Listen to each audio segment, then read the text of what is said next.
Shalom, selamat malam Bapak Ibu yang terkasih dalam Tuhan Yesus. Welcome di pemuritan minggu ini. Dan hari ini kita akan merangkum semua pembelajaran kita sepanjang bulan Juni. Topik kita adalah belajar dari para pengusaha yang tertulis di Alkitab. Sebelumnya mari siapkan hati, kita berdoa, kita mohon Roh Kudus memimpin kita. Mari kita berdoa. Bapa di dalam surga, kami bersyukur Tuhan, karena walaupun hari-hari cukup berat saat-saat ini, tetapi kami percaya seluruh kehidupan kami, keluarga kami, bisnis, usaha dan pekerjaan kami, juga kesehatan kami dalam tangan Tuhan yang penuh kuasa dan dalam perlindungan Tuhan yang sempurna. Bapa, di tengah-tengah kesibukan kami, di tengah minggu ini kami mau belajar firman Tuhan.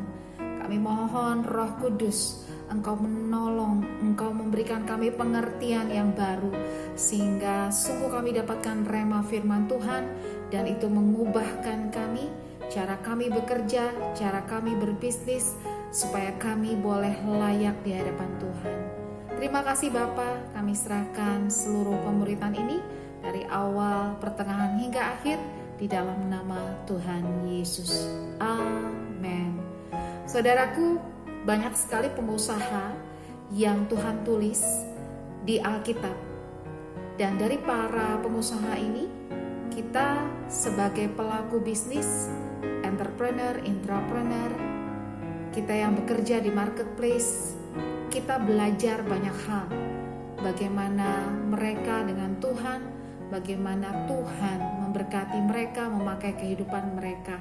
Apa yang Tuhan kehendaki, apa yang Tuhan sukai, apa yang tidak berkenan di hadapan Tuhan, dan itu menjadi pembelajaran kita. Bagaimana kita seharusnya melakukan pekerjaan, bisnis, dan usaha kita. Yang pertama kita belajar dari Kain dan Habel. Ini adalah pengusaha yang pertama-tama sekali ada di muka bumi. Anak Adam dan Hawa. Ketika mereka memberikan persembahan, saudara, di sana ada perbedaan, di mana persembahan Habel itu diindahkan Tuhan, diterima, dan itu asapnya naik sampai ke langit. Sementara persembahan Kain itu ditolak oleh Tuhan, dan itu yang membuat Kain marah, sakit hati, dan kemudian membunuh Habel.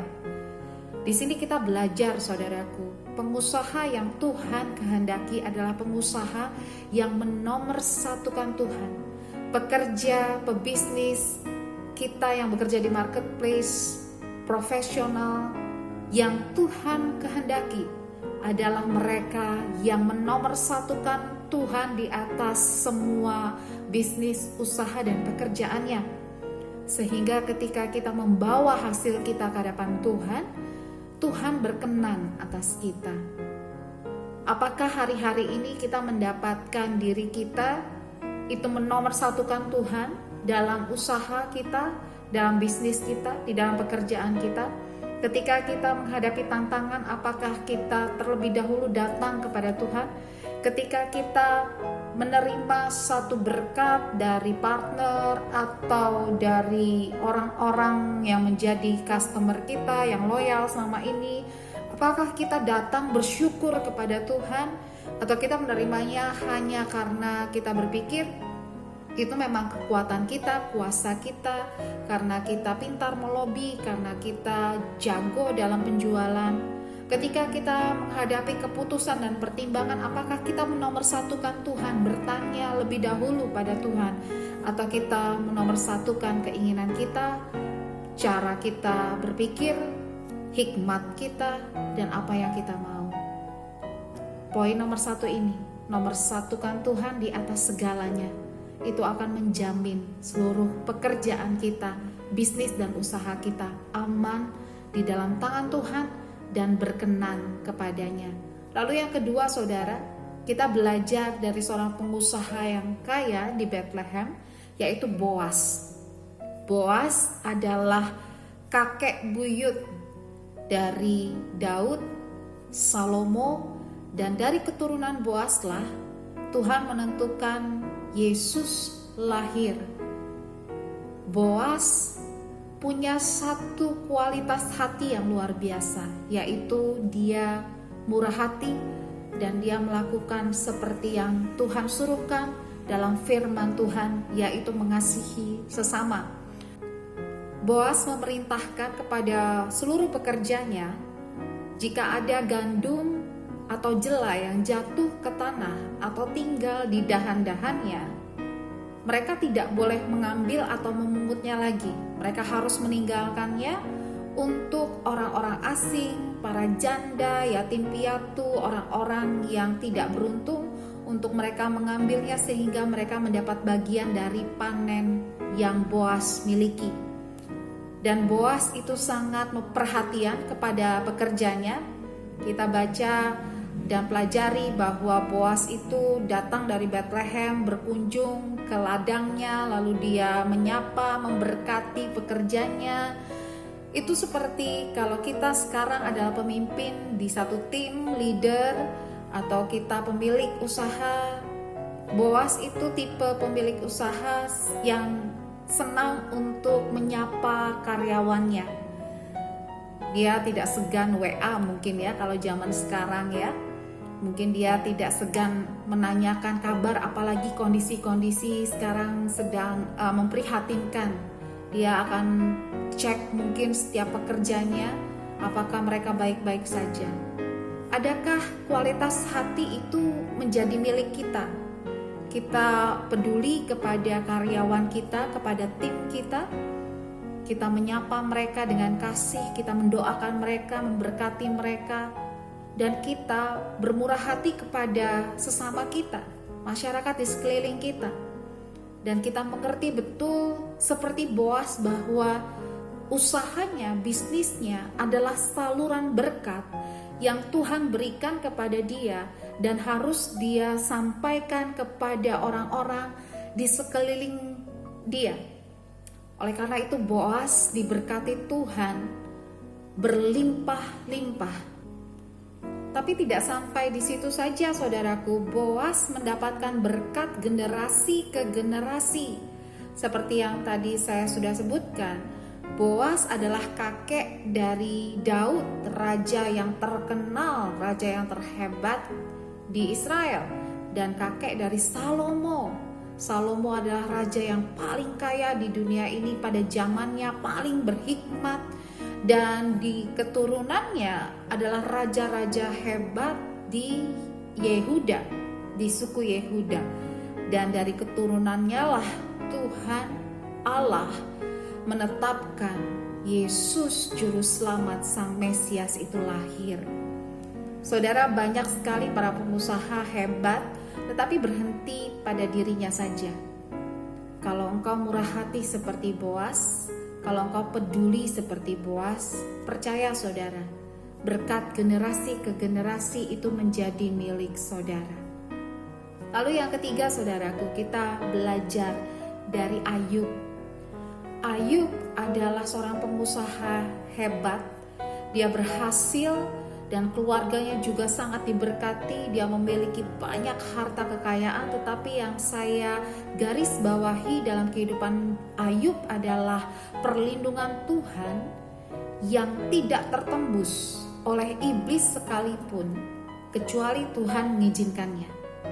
Karena kita tahu Tuhanlah yang memagari seluruh kehidupan Ayub, keluarganya, anak-anaknya, segala harta miliknya, berarti segala bisnis, usaha, perusahaannya, dan juga segala kekayaannya itu dipagari, dibentengi oleh Allah sendiri.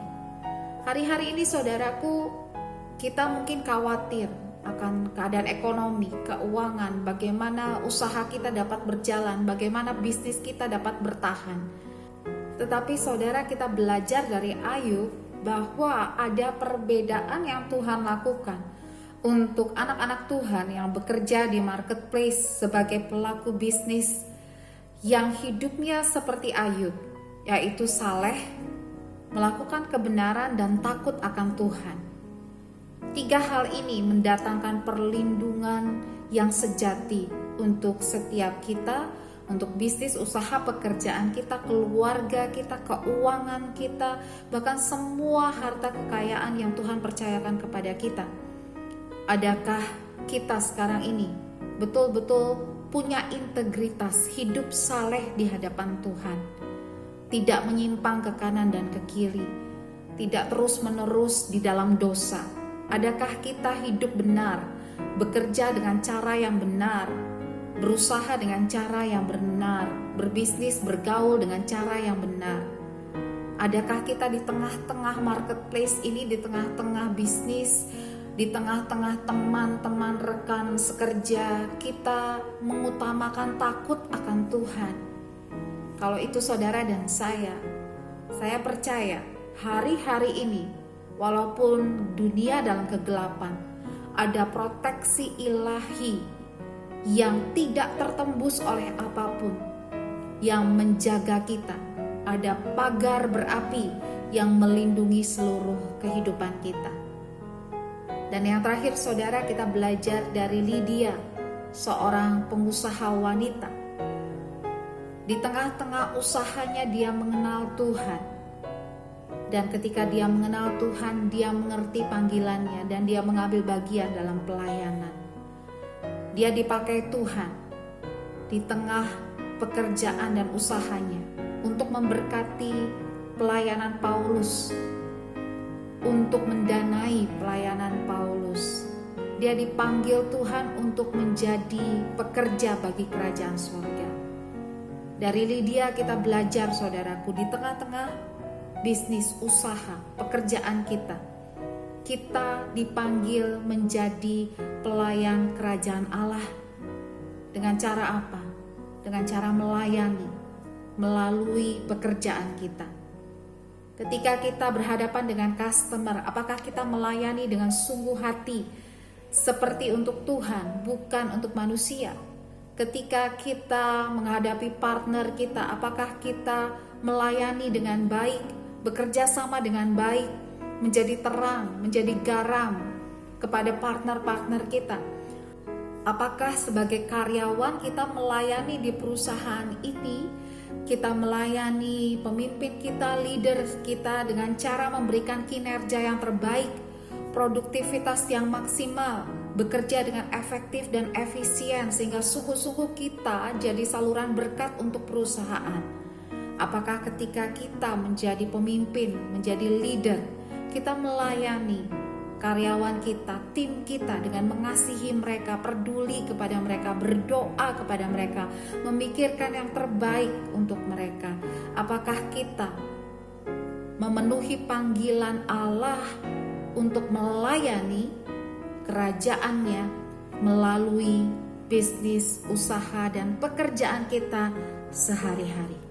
Saudaraku, itu semuanya pembelajaran kita sepanjang bulan Juni ini, dan saya sungguh-sungguh berdoa setiap teman-teman yang mengikuti pemuritan ini, Roh Kudus bekerja, Roh Kudus memberikan pengertian yang baru, kebijaksanaan, hikmat yang baru, sehingga kita tahu bagaimana kita berprofesi di marketplace, kita bekerja sebagai pelaku bisnis, entrepreneur yang sesuai dengan kehendak Tuhan, yang berkenan kepada Tuhan, sehingga apa yang kita lakukan tidak sia-sia dan tidak mencari kesenangan dunia belaka, tetapi sungguh-sungguh setiap pekerjaan kita di dunia ini menghasilkan upah yang besar di kerajaan surga.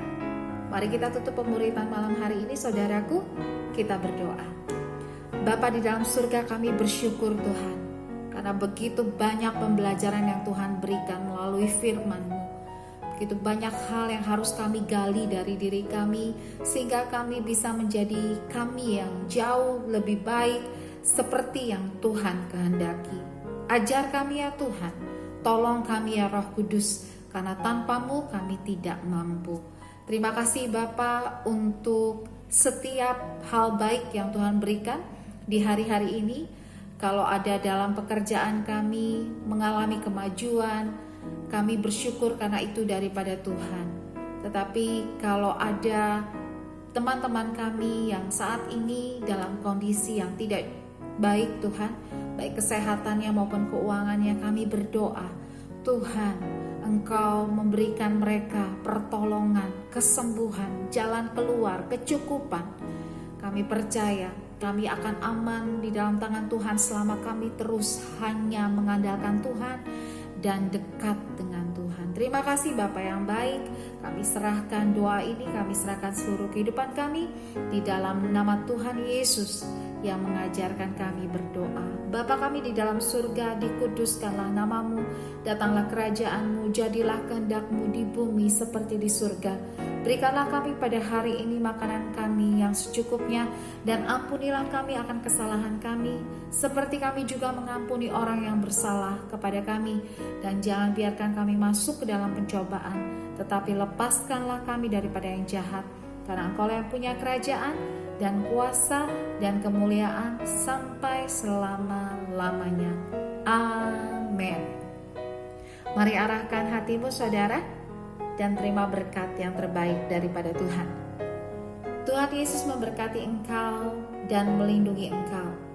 Tuhan Yesus menyinari engkau dengan wajahnya dan memberi engkau kasih karunia. Tuhan menghadapkan wajahnya kepadamu dan memberi engkau damai sejahtera.